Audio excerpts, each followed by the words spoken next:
All right. Welcome to the Long Beach City College Political Action Coalition interviews of Board of Trustee candidates for the Long Beach Community College District. This coalition consists of representation from the full-time faculty Political Action Committee, part-time faculty union, and classified staff union.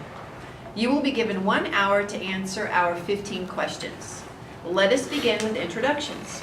My name is Janae Hund. I am the full-time faculty Political Action Committee chair and sociology professor. Did I see you have 7 sections? Wow. They're keeping you busy. I'm Catherine Jennings. I'm PAC liaison, full-time faculty in the reading department. Jonathan Ekman, LAC campus representative, AFT. Susan Trask, Communications Officer for AFT Classified Employee. Thomas Hamilton, AFT President, Classified Employees.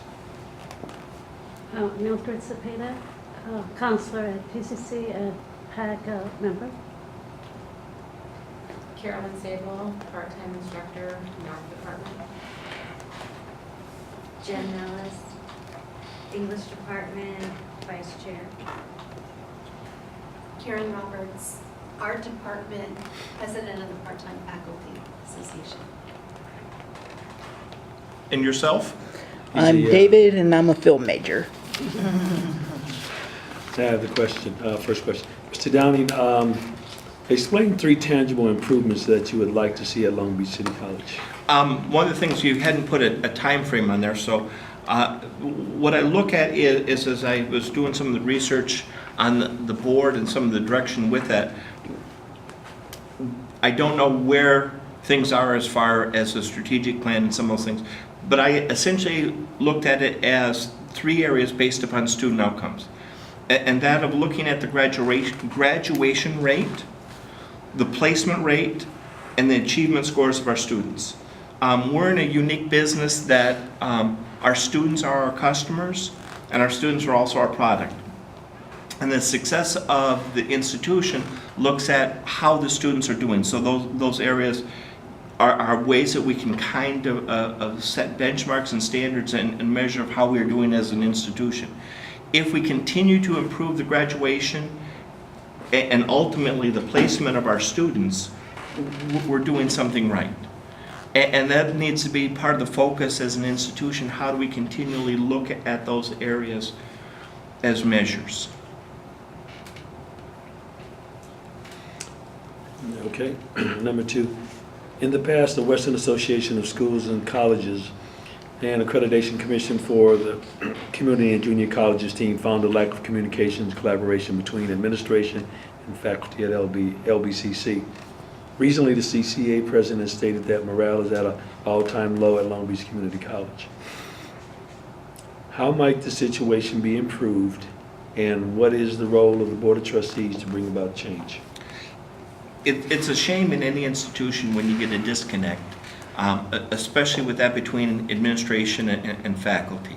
And I think, and I'm basing this on personal experience, and again, I mentioned my background is that I'm an educator. I've been in the classroom for more than 30 years. I've been a college administrator and have worn, all the different hats that go along with that. Some things as far as opening the dialogue and opening the communication. First, personal meetings. And I don't know if this is something that's been ongoing within the Long Beach PAC and potential candidates, or if this is because of some of the issues and some of the frustrations.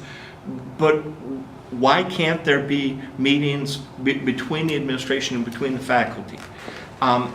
To air out some of the differences, to air out some of the grievances. What I've also done in the past is to have town hall meetings where the different participants can be invited to participate, where there's a sharing of people's questions and concerns.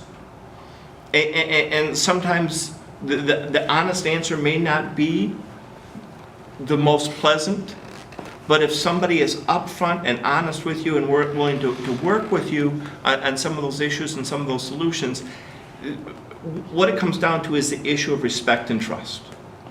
And on both sides, that respect and trust has to be worked on and has to be earned. Administration and as the Board of Trustees is part of that administration to work with the different groups. How can we bridge that? The last is visitation. And if I become a board member, I would ask and hopefully be allowed to sit in different classrooms. Not as, oh, administration's here, what are you doing wrong? But one of the things, I'm curious what's going on in your classroom. I'm always learning something new of how people deliver. But I think part of that disconnect is administration may not know what's going on in the front line in the classrooms. As our students are our customers, the faculty become the warriors with this. Every day, as you know, you're dealing with the demands of the students and the expectations with that, and the push down from administration. Well, you have to do this, you have to cut costs. How come you're not doing that? And I think if we can go and talk, if we can go in and have some meetings, if we can have some different types of functions, I know the faculty are invited to the different board meetings. As I went and looked through the YouTube videos, except for one or two where it got to be very heated with the proposed 19 programs being cut, there's 20 people in the audience. And I don't know if it's that faculty don't feel welcome or aren't encouraged to come and attend the meetings. But the other thing is that in education, sometimes we get this ivory tower type of thing. I'm sitting up here, and I feel bad sitting behind the desk. I'd rather be sitting up here, but I know we've got the camera angles and the lighting for that. That's subtle barriers. Well, how can we bring those barriers down? If we have a meeting where, okay, I'm having a coffee somewhere on campus and inviting faculty, of coming to some of the different meetings with it, there becomes a collaboration, and rather than confrontational, it's how can we work together on that.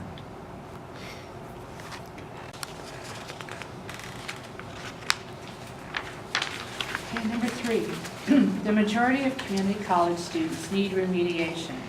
Recent actions have shifted the focus of LBCCD to a transfer institution. What do you think about this shift? It's interesting how the role of the community college has changed over the years. And when we look at some of the foundations of Long Beach City College, going back to the 1930s, 1940s, was essentially a trade school. And how do the students get the trades? How do the students get the skills? In some of the programs that we had seen were cut.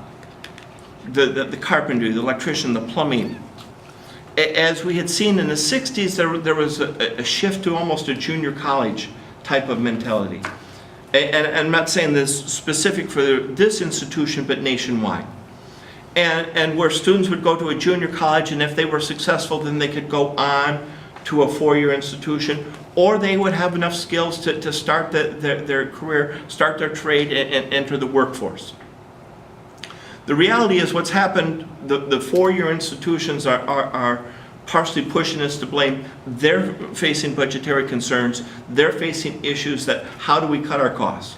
Well, if a student can go in and attend 2 years somewhere else, then we can take them in for the remaining 4 years, and we have less costs involved, but we can still maximize the revenues. It's interesting, an institution like this, and I'm saying this to the choir, we've all seen the faces staring back at us. My bet is all of you have probably seen the traditional college-age student, the 18 to 22-year-old. With those bright eyes and the dreams and the passion that they're going to change the world. We've probably also seen those adult learners in there, that 20 years out, why aren't they advancing? We've seen those workers that are discouraged and displaced, that their jobs are no longer there, that they have been laid off, their companies have shut down. We've seen those that are on voc rehab or disability, that because of an injury have to change professions and change occupations. And then we see those that want to go on to a four-year degree but can't afford it and are looking at how can they go in and get their education, how can they get their general education credits, how can they transfer on. I see that the college isn't just one thing. I see that the college is a lot of those different aspects. And the question is, how do we work together? The other part of it is remediation. We see in education that there's a great deal of finger pointing. Well, you didn't help prepare those students. These students have graduated, and how did they get through school that they can't effectively communicate, they can't write a sentence. As I look to the math teachers in the back, they can't do basic computations. Okay? Remediation is a reality of the world that we live in. Do we need to help those students get the skills to be successful so that they can be successful in our classrooms? But what we're looking at is how can they be successful when they graduate? Years ago, there was one of the ABC after-school specials where this individual went in and had a job, worked in manufacturing for years, and didn't need to be literate. And all of a sudden is now in a computer age, and how do they go and function with this? We've all had students, and we look at it, I can't teach a student because they don't have the basic skills to be successful in my classroom. Do we need to have remediation? Yes. Do we also need to work with the high schools and say, this is what we need for students to have for skills to be successful in our classroom? Is part of that the role of the board to work with the constituents before they get to our school? How can we help the high schools develop the skills so the students can be successful in college? I see that we're a variety of those types of things. It's not one size fits all, that it's not just going to be a transfer element. We are a key element, and I apologize for using the we and the assumption that I'm going to be part of the organization. But how do we help those students be successful? And part of that is in the workplace, and part of that is possibly transferring to other schools. Because I've been in the meetings with the four-year institutions, and their comment is, the community colleges aren't preparing them. We can't accept these students. Well, there needs to be a working together, and how can we help those students with that? Remediation is part of the world that we live in. I don't see that the college is a one-size-fits-all. There's a place for all those different students in our classrooms. Number 4, what would you do to enhance the LBCCD's ability to provide quality jobs for its employees, which in turn leads to a stronger economy? And I misread this. When I look at this is quality jobs for the existing employees, not the students.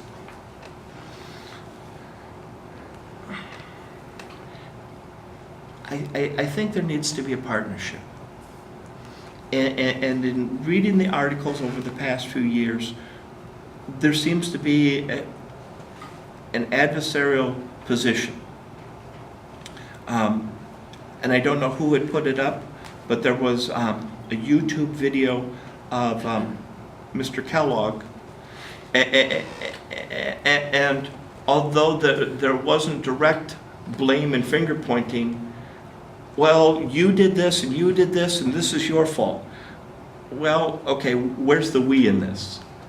And I think there can be a situation, and I don't live in a utopian world, but where we can work together and we can provide the faculty, the staff, the employees of the college and the institution a quality work environment.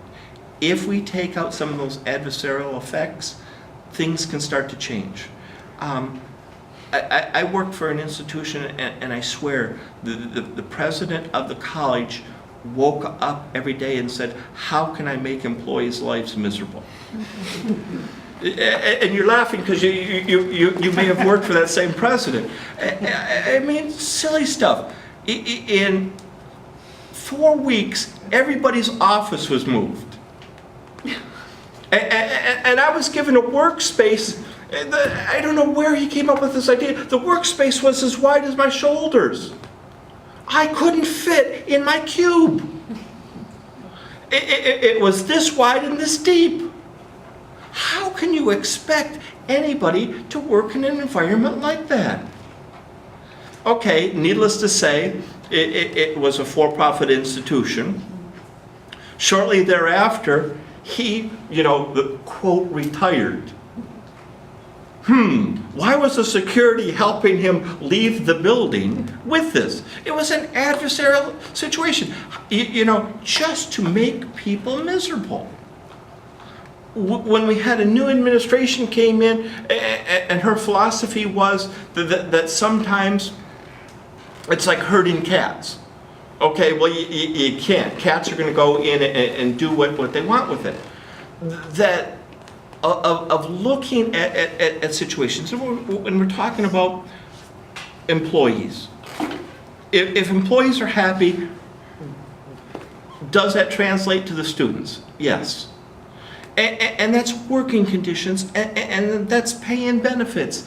And it comes down to, I grew up in the Detroit metropolitan area. Okay, so in words of Aretha Franklin, RESPEC, respect. And that is something that has to be earned. The Board of Trustees can play a role with that in shaping the organization and working together with all the constituents. I mean, we have a situation that there's a whole lot of different pieces have to come together to make this institution run effectively. And what it looks like is there's been a lot of reactionary, but this crisis is happening, how do we hit this? Well, can we go into more of a strategic and more of a long-term planning? How do we plan for potential things that could go wrong, and how do we work together with the different players with this? When you ask, and I use the word faculty/employees, do you have suggestions of how we can make things better and different? And people go, I don't want to ask faculty, I don't want to ask employees. It's going to cost us money. It's not all money, it's some of the basic types of things with that. Number 5, please discuss your understanding of LBCCD's budget and budget reserves. What should be the top priorities for budget allocation? What experience do you have with budgeting, auditing, and/or accountability? I'm going to be upfront and honest, I don't know the intimate details about all of the budget. Have I been doing a lot of reading since I submitted my letter of interest? Yes. Have I gone through some of the documents? Have I gone through the process of what's available through the public information? Yes. Have I put budgets together? Have I submitted budgets for approval? Absolutely.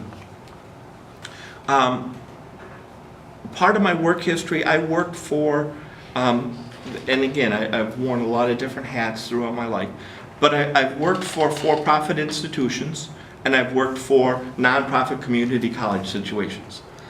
Is there a world of difference between the two of them? In for-profit, the issue of budget is bottom line. We had an interesting president and CEO who went in and promised the stock market, I work for a publicly traded company, promised the stock market that we would provide a 20% return per year. So every 5 years, we would double our revenue and our profits. Whoa, okay, that's a different kind of budgeting process. When you put the two schools of thought together, it's interesting how we can learn from each other. For-profit schools realize one of the important things is student success. Community colleges and nonprofit or not-for-profit institutions have incredible resources, but the resources may not always be focused in the right aspect. We come back to that situation. How do we help the students succeed? And then we draw the circles around it. Management, the typical hierarchy type of thing where the top has the control, well, is shifting to an organization where it's customer focused. And how do we help the outcomes of the students? What does it take that student to be successful? Well, then the most important right after the students are the frontline employees, the faculty, the staff that have that day-to-day interaction with the student. Are we providing the services, are we providing the resources for the student? And one of the questions later on is faculty have been held to a 4% pay and administration is getting a raise. Okay, something's wrong with this picture. But what we come back to that issue with budgeting.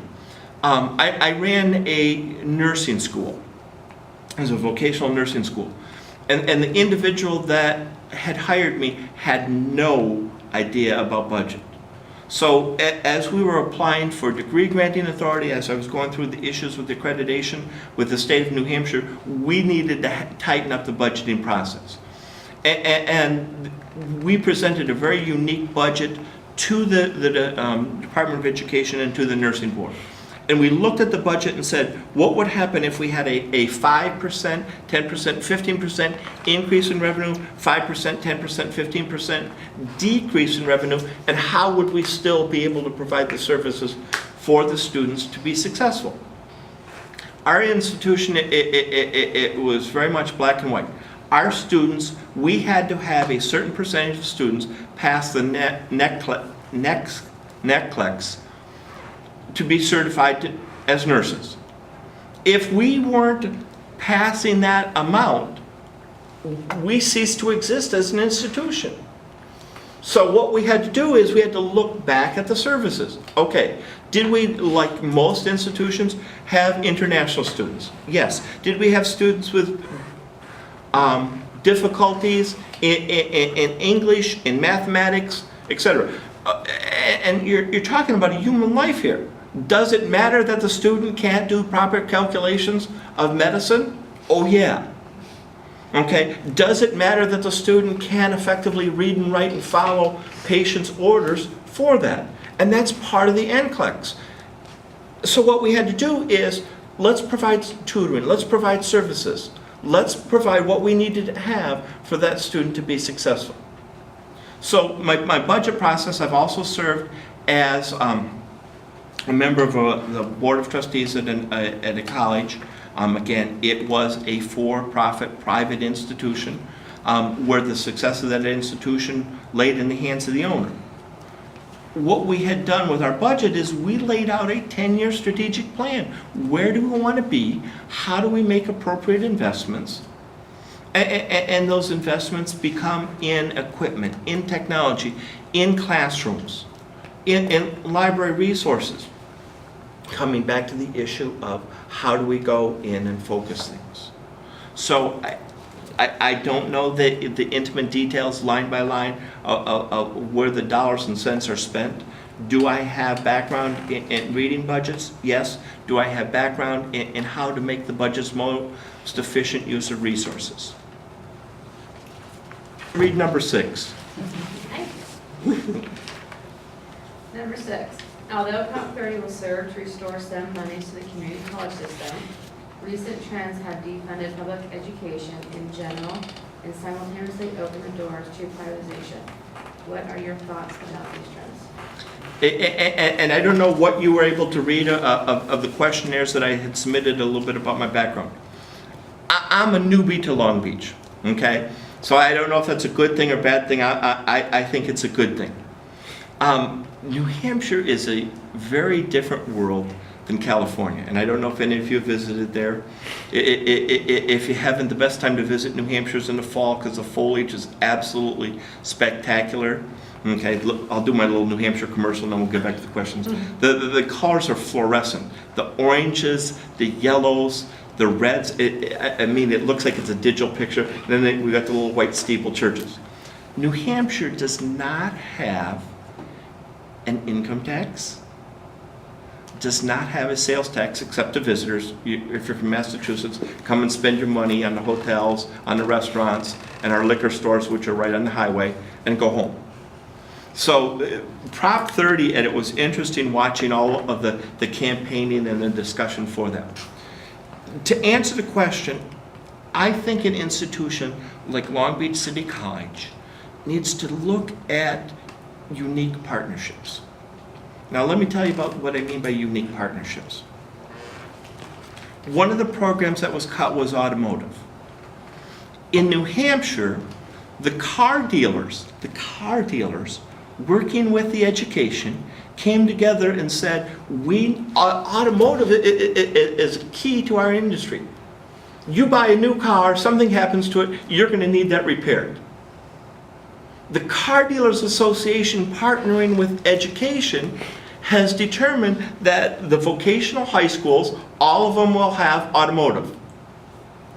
Who's underwriting the cost? Yes, you're right, the auto dealers. Who's providing technology equipment to that? The auto dealers. Why? Does this provide them a stream of qualified employees to help their businesses be successful? Can we do some unique partnerships with that? Welding is another program that's cut. Across the street, Airgas, one of the leading suppliers in the welding industry. Do they provide all the different welding shops throughout Southern California, the welding supplies to that? Can we partner with different organizations with this? In New Hampshire, there was a shortage of dental techs. You're starting to see where I'm going with this. Who went in and underwrote the dental tech program in the state? The dentist couldn't directly, but the dentist did through the only dental insurance coverage company in the state, Delta Dental. The dentist paid Delta Dental. Delta Dental went in and paid, built the school, put the technology to help do that. Are there opportunities for us to have unique partnerships? Now, I know it's a later question, what can I offer to this? That's part of what I've done through my career, is building partnerships. And when you start building partnerships, you look at it and say, how did you bring these different groups together? In New Hampshire, we have a AA baseball team. We have, I don't know if any of you are hockey fans, okay? Any Kings fans? Okay. 55% of the Kings on the championship team came through Manchester, New Hampshire. We worked with the AHL hockey team there, the Manchester Monarchs, and we said, we want to celebrate education in the state. And they said, what do you have in mind? I want to offer a free ticket to any educator. I don't care if you're a preschool teacher, kindergarten teacher, if you're primary, secondary, community college. As an educator, and then we went in and extended that the second year to the paraprofessionals and the people working in education, get a free ticket to a game. If you want to bring your family and friends to celebrate with you, they get a discount.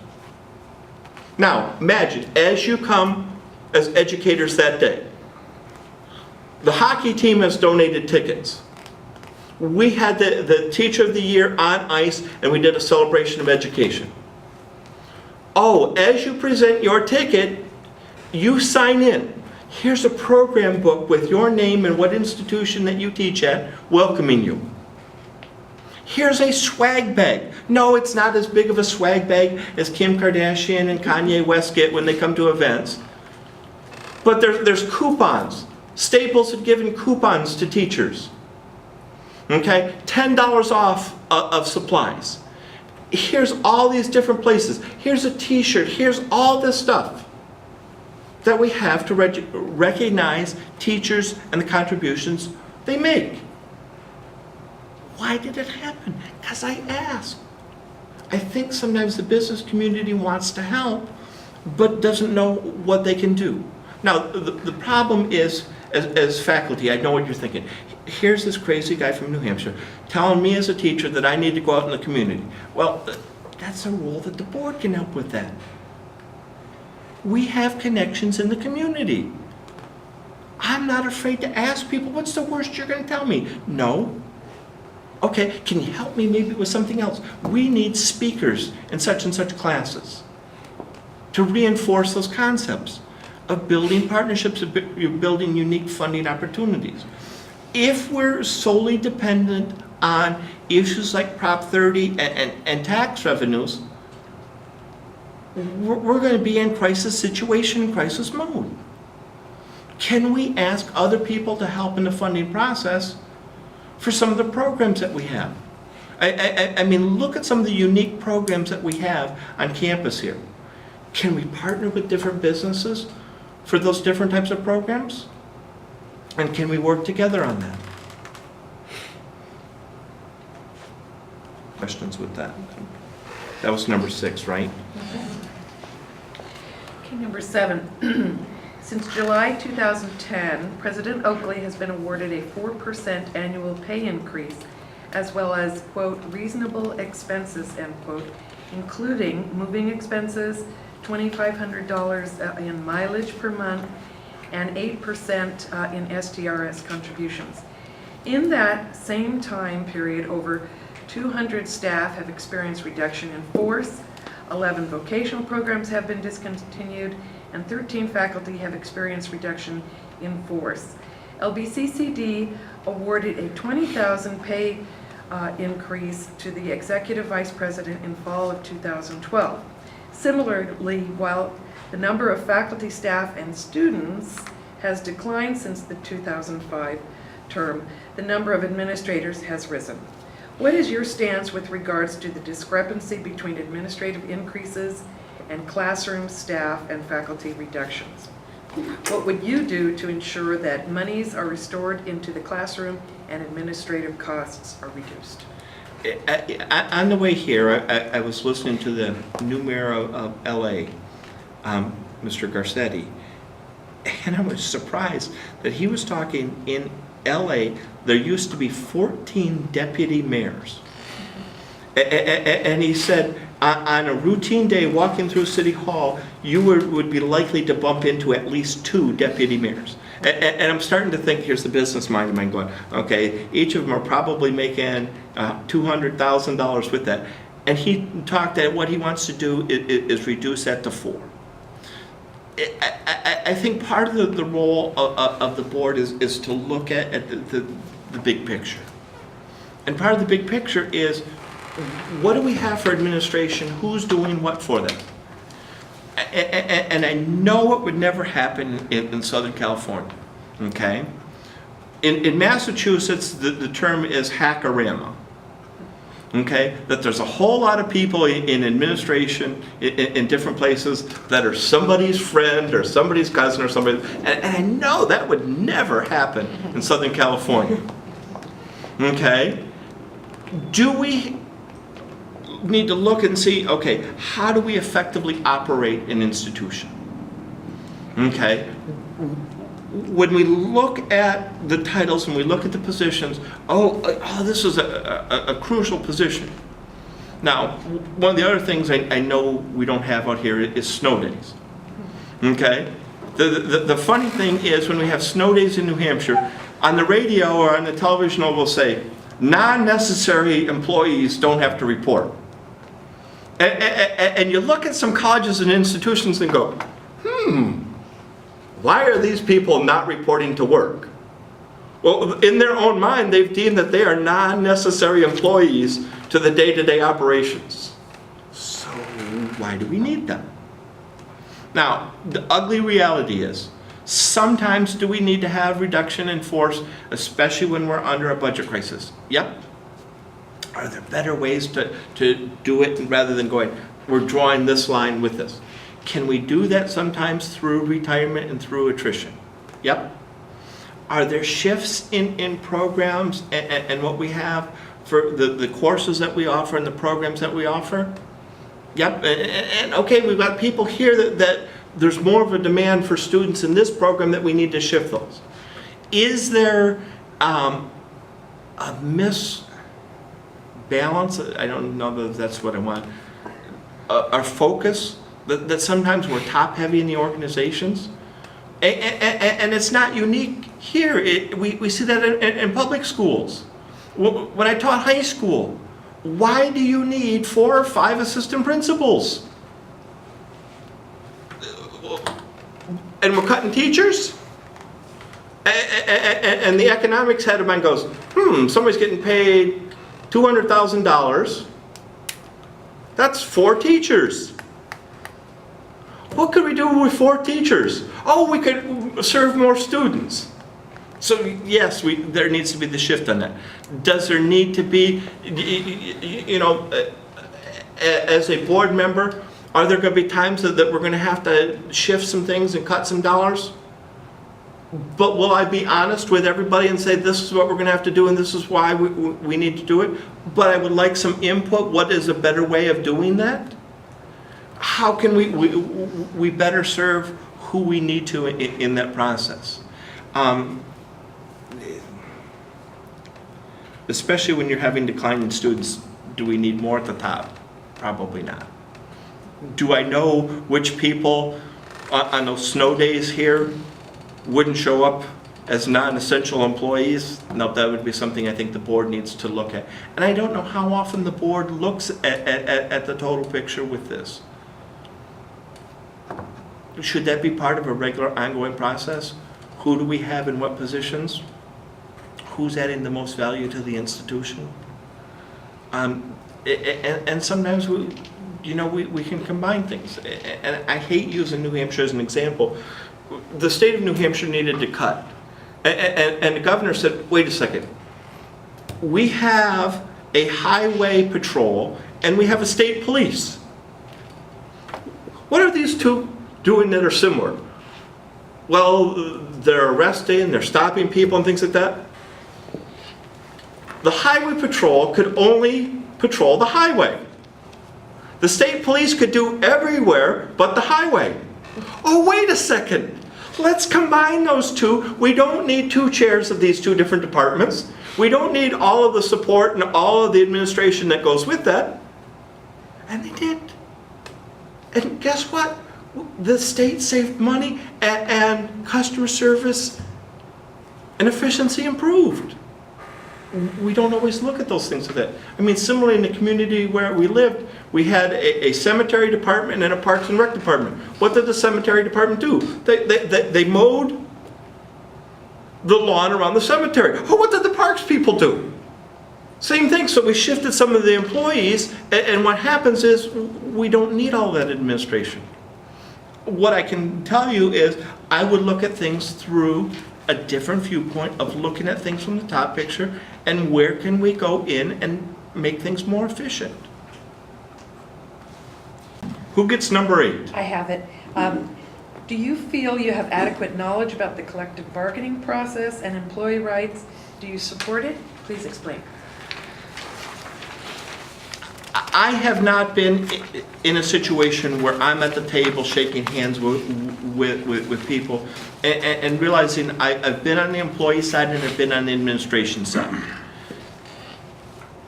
What I can tell you is, though, on the administration side, when you work with employees, when you work with the issues and how can you solve those, the conflict and the confrontation goes away. Now, the issue always comes up, money. Well, the reality is, 1, we need to pay people what they're worth, and 2, we need to provide a fair and equitable situation. Have I been in that situation where I've shaken hands and staring people down? No. Is it something that is necessary? Whether you're a unionized employee, whether you're part of the rank and file, whether you're part of the administration, whether you're a person that's not represented under a collective bargaining agreement, the reality is we are all here for the student. And I think when we have that dialogue, how can we work together? How can we make sure that the people are paid in a fair and equitable manner? How do we make sure that their rights are respected? How do we take care of those issues of quality of life? We can come together. You know, does it happen right away? No. Does there time out that has to, of developing the trust and respect of all the parties concerned? Sure. I did my student teaching in Detroit Public Schools and talk about a adversarial collective bargaining relationships. I mean, it got silly. This was obviously many years ago. It was 1982. Detroit was in the process of imposing student testing. Well, as faculty left for the day, you turned your keys into the high school administrators, the high school secretaries. They put them in a lockbox. The secretaries had a sick out, okay, on testing day. Teachers couldn't get in their classroom. School shut down. Okay, we're going to have another testing day. The administrators were out.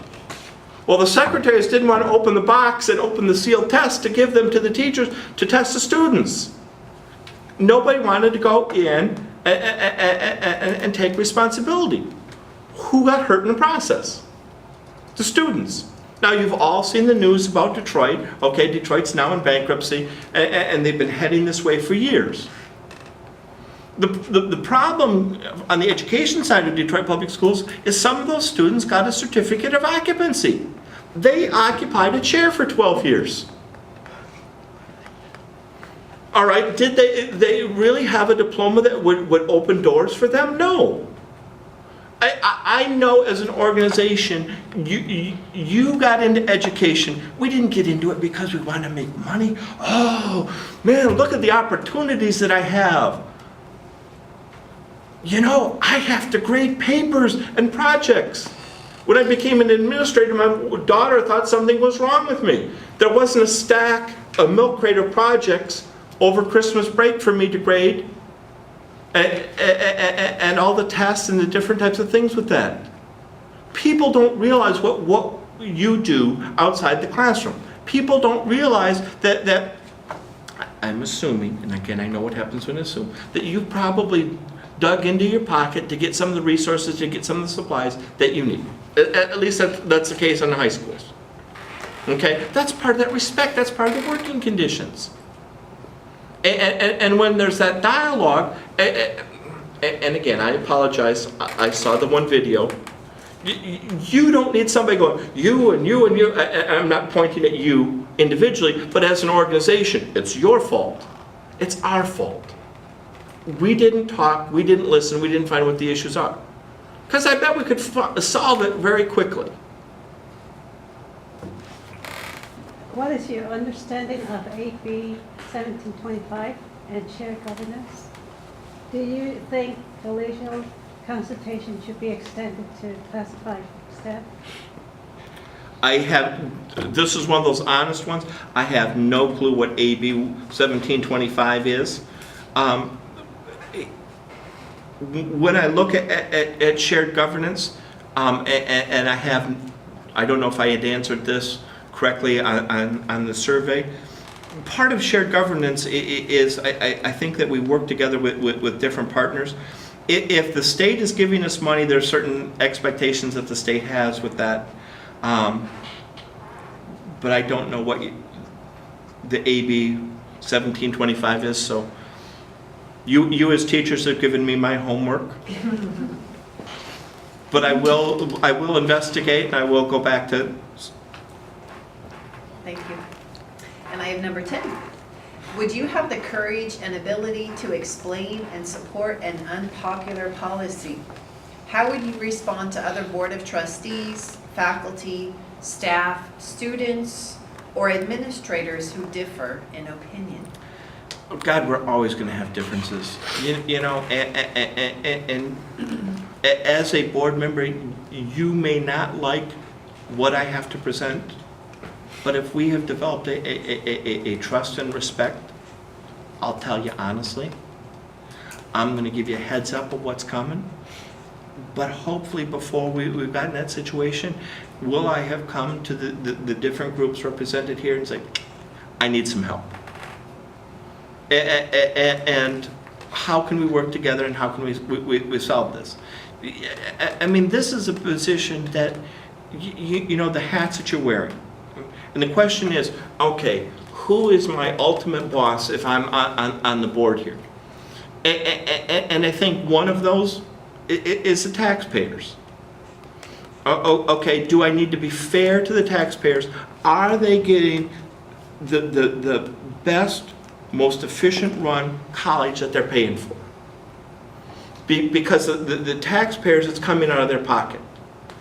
Do I have a loyalty to the students to make sure with whatever resources that we have as an institution that they're getting a quality education and they're prepared to graduate, they're prepared to transfer to another school? Do I have a responsibility to the faculty and staff at the institution that you're treated fairly and that somebody's communicating honest with you? Do all the, and I'm part of the administration, I'm the big bad boogeyman under the bed. But as a college administrator, have I had to come to students? I mean, when I was a program chair and department chair, have I had to come to students and say, as we've gone through your audit, you don't have the credits to graduate. But let's work, here's what you need to do to satisfy that. As a program department chair, have I had faculty at certain requests, we need this equipment? I can appreciate that. I can't make it work this year. Let's see what we can use for alternative sources. Let's see if we can make it happen. Let's develop a plan. If this is needed, how can we get a work around that? I'm not going to be popular with everybody. I mean, I've read the blogs.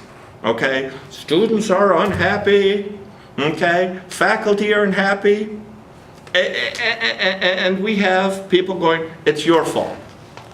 Okay, I'll take the blame as much as anybody. I'll take the verbal beating. That's going to be part of the job.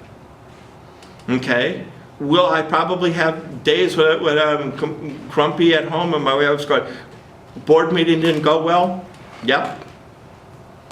But I think part of the thing is, first off, let's develop a vision where we want to be. Let's work together to get there.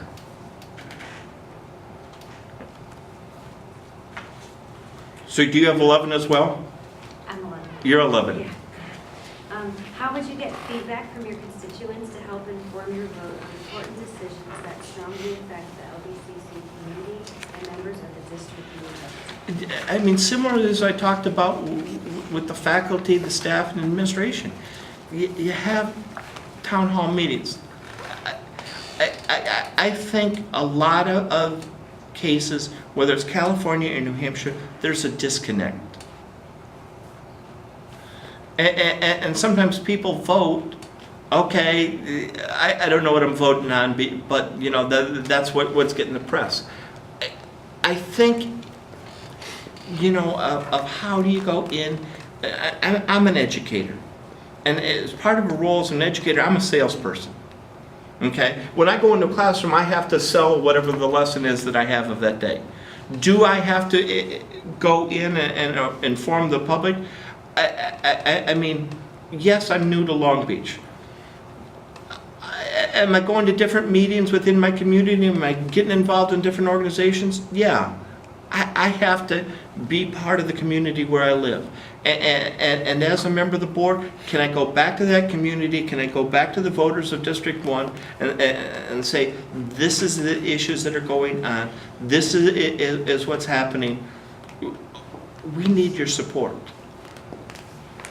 And I'd like some of you to come to the board meeting. We've got plenty of seats in the auditorium. And voice your opinion. It's amazing when you get other voters there, how people, oh my God, there's people here, I better behave differently. So how do you get people involved? How do you get people to rally your cause?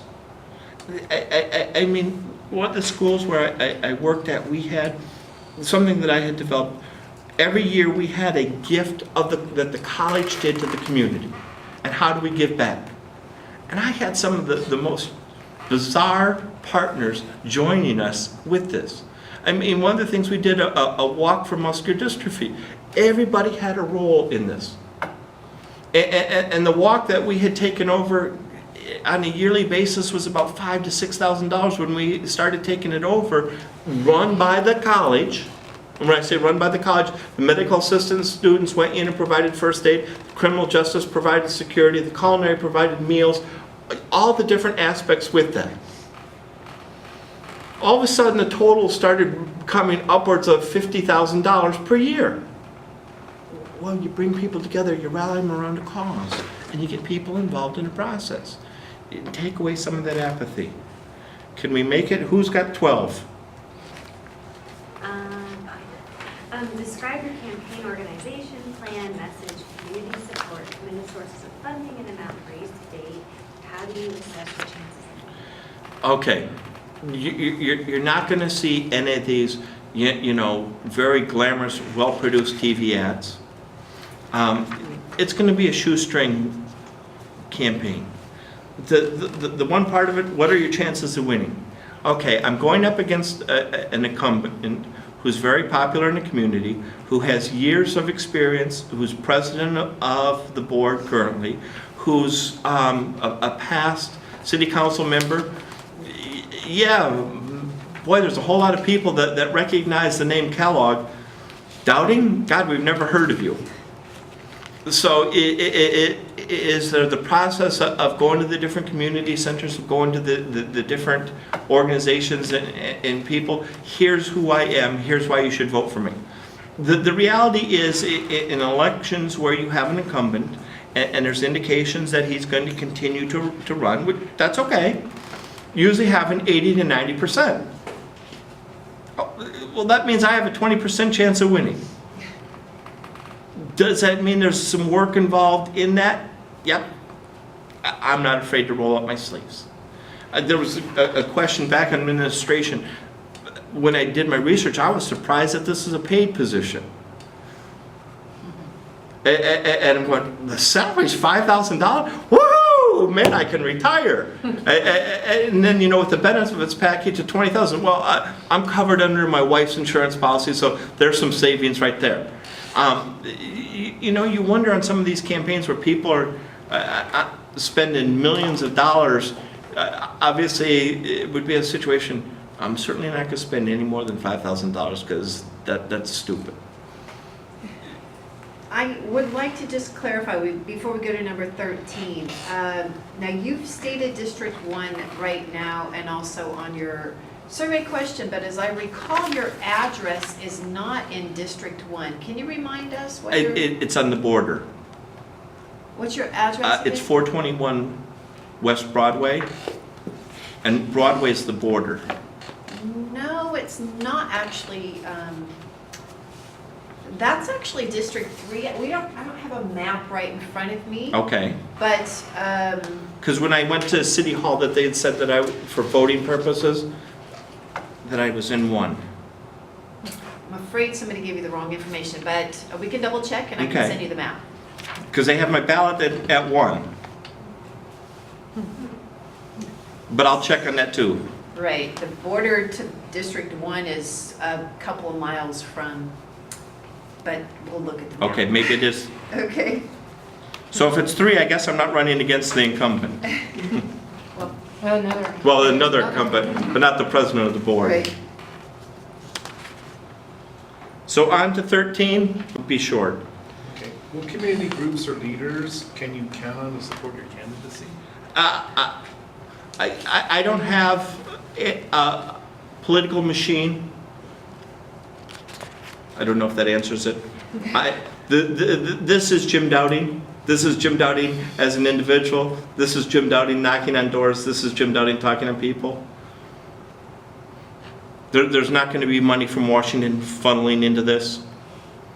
I may have a friend or two, they'll give me $10 from New Hampshire, but it's not going to be out-of-state money running in campaign here. Short answer, sorry. Don't worry about it. Explain your prior involvement in campaigns. Do you have the stamina required to withstand the stress of a contested election? How will you withstand the stress of a contested election? My initial hope is for a position like this, granted this is important, that this isn't going to be a mudslinging campaign, you know, that I had to serve detention when I was in first grade, and you know, that my second grade teacher didn't like my penmanship because I was left-handed and would smear as I was starting to write with a pen. I hope it's an honorable campaign. Have I worked behind the scenes with campaigns?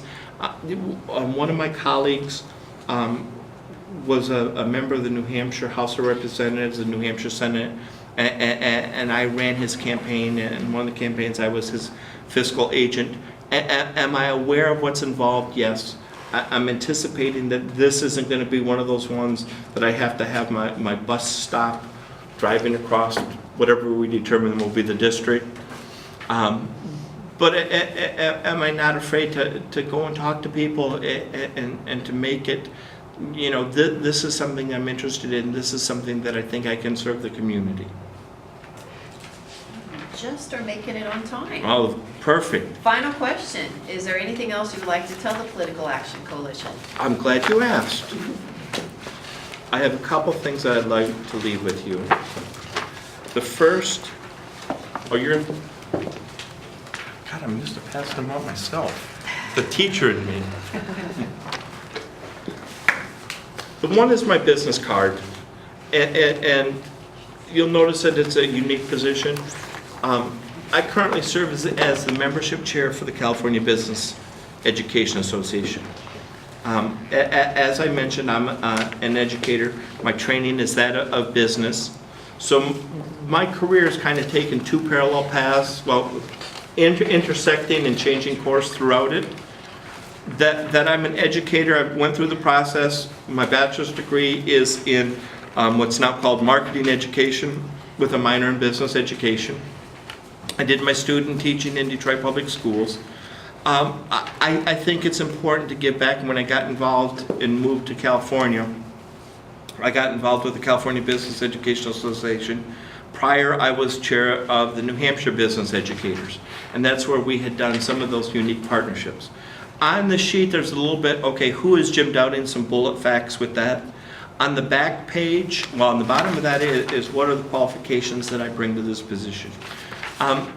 My campaign is essentially new eyes, new vision. And sometimes we need to look at things from a new perspective. Coming from as an outsider, I don't know all of the battles that have gone before me. I don't know the rifts and animosity that may exist from different groups. I'm a new person, it's a new start. I can provide that new vision. As a business/educational leader, throughout my career, I've always been, if you were to ask my colleagues, my enemies, I'm fair, I'm honest, I'm upfront with you. I'll communicate with you the good, the bad, the ugly. I'll work as hard as possible. I'll look at things that people may not have done. As I mentioned, no generally isn't in my vocabulary. My philosophy is, how can we get things done? The second hat, since I'm at home with educators. We have now hit our time. Okay. So we made sure to agree that 60 minutes is given to each candidate. Perfect. The second page is my philosophy of education in the classroom, and that's the philosophy of how I live. Mrs. Downing, we appreciate you taking the time with us this afternoon, answering our questions and giving us your input. We have some other candidates which you know we'll be looking at, and in the near future we'll give you the results of our evaluation. In the most recent article, it looked mid-September, early October. We're hoping. And then the registration for a campaign is they went to City Hall. I need to go to the county offices to register Right. for that. I thank all of you as well for taking time out of your Saturday. Thank you. I bet there's other places you would rather be, and I'll take a souvenir water.